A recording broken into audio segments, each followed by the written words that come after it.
Yeah, bang bang rail. Yeah, my old mate Harry Holland.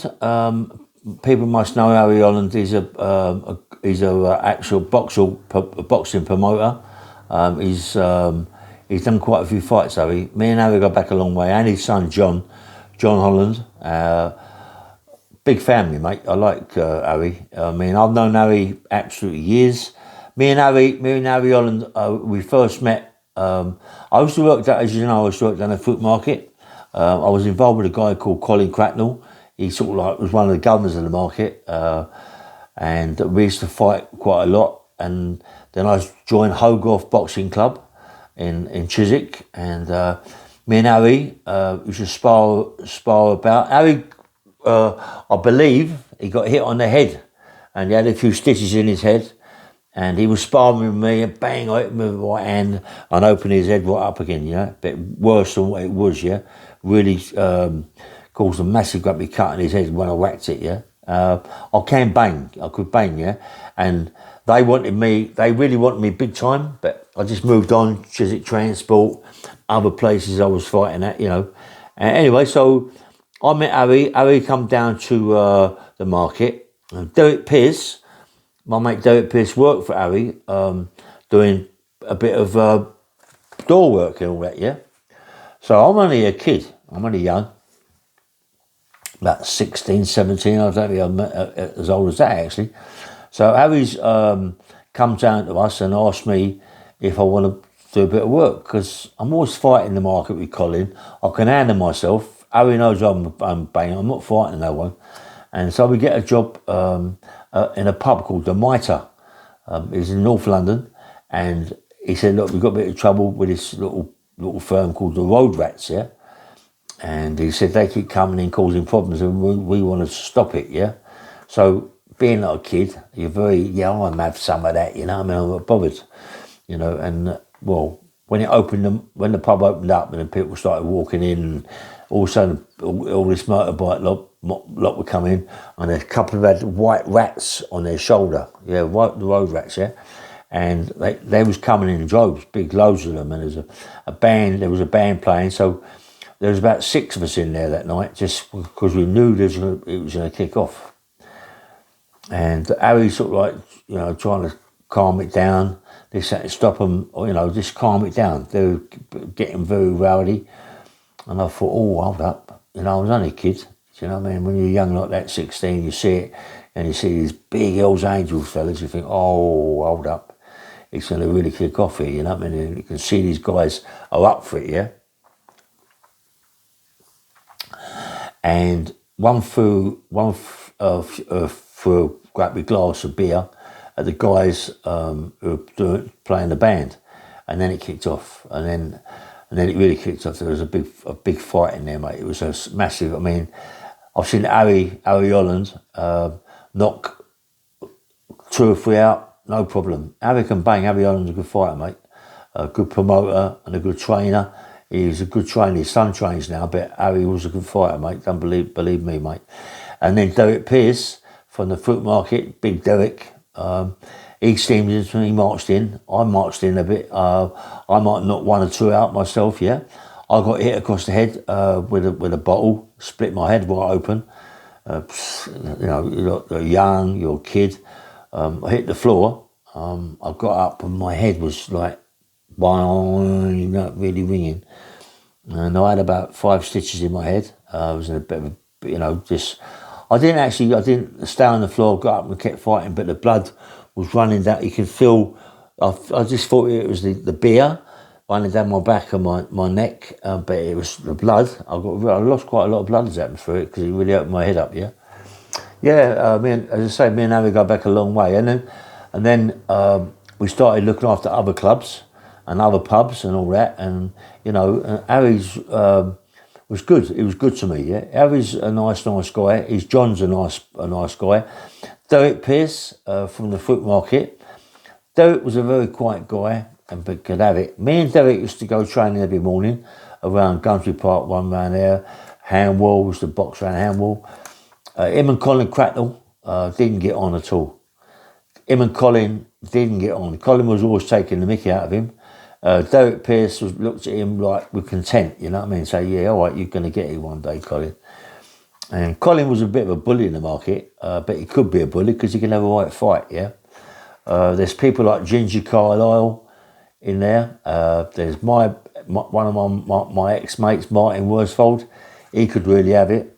That, you know, like Colin Crattle didn't really have it with them sort of people. He knew how far to go. Then you had the Welleses, all the Welleses, mate. Elfie, Charlie, Tommy Wells, Georgie Wells, Elfie Wells. You had loads of them, you know what I mean? And you had about 6 brothers in there that could all march on. There was all big 6'4", 6'6" guys, all ex-fighters, ex-gangsters. Colin knew that he couldn't go with them because they were just like take him away, you know what I mean? But he still, now and again, had a little bit of a verbal match. But the ones, I've said it all before, but it's someone's asked for it. Someone's asked for it again, yeah. But the ones in there that was Kenny Griffiths and Kenny Beagle, yeah. Kenny Griffiths, was it Kenny Griffiths? No, Kenny Beagle and someone else, another Kenny, yeah. They could really have it, mate. Kenny Barber, that's it, Kenny Barber. And they could really have it. And they was dangerous. They was all Aikido, black belts, 3rd dan, 4th dan, and they was dangerous, mate. And they would, and Colin, you'd never think so looking at them. They should drive around with the listers and all that, and you look at them, you think, nah, they're nobodies, but believe me, mate, I worked for them in Vitacrest. Vitacrest. I worked with them in Vitacrest. Vitacrest used to do all the tomatoes. It was a salad stall. You know, tomatoes, lettuces, cucumbers, all them sort of things, you know. And I worked there, and sometimes there's oranges and apples as well. And when I worked there, I was doing some apples one day, and these big boxes, massive boxes, and Kenny Barber, they was hitting these big wooden boxes, right? And he said to me, hold that, and I held it, he hit it, he knocked me back about 6 foot. I went, wow. And the guy just moved his fist, whoop, like that quick, yeah, and knocked me back. And I thought, yeah, I'll have a go at that. And I went, like, I whoop with my right hand. I knocked him back about 2 foot, yeah. He went, yeah, he said, yeah, you can bang. He said, you should come to my classes, learn how to do Aikido. I went, nah, I'm not doing that. But there was a Mickey Null. You got Mickey Null and his brother. Mickey Null used to do the Aikido. I've known him years, Mickey. He got into the Aikido, mate, and he was really good at it, mate. He was like, you know, got to the black belt. He was good, mate. 1 minute, this guy really couldn't fight. You know, he couldn't really fight. But the next minute, he could march on, mate. He could march on. 1 minute he couldn't fight. The next minute he could. I love to see it. You know what I mean? It's fantastic. I love to see it, mate. You know, and he used to work in the market. Never took liberties with no one, young Mickey. But people knew because he's one of their Aikido fellas. So look how far to go. And I love the market. Because as I say, Harry used to come down the market quite a lot. Always talking to Derek Pearce. Always working. There was always jobs for me and Derek, working clubs, bars, and all that sort of thing.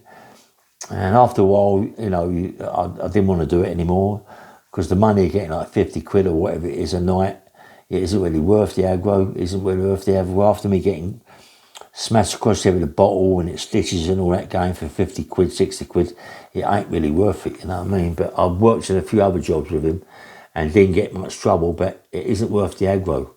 You know, the time you get dressed up to go there, put a suit on and all that, and, you know, you're a young kid, you're still putting the suits on, black suits, you're walking around, you know if it kicks off.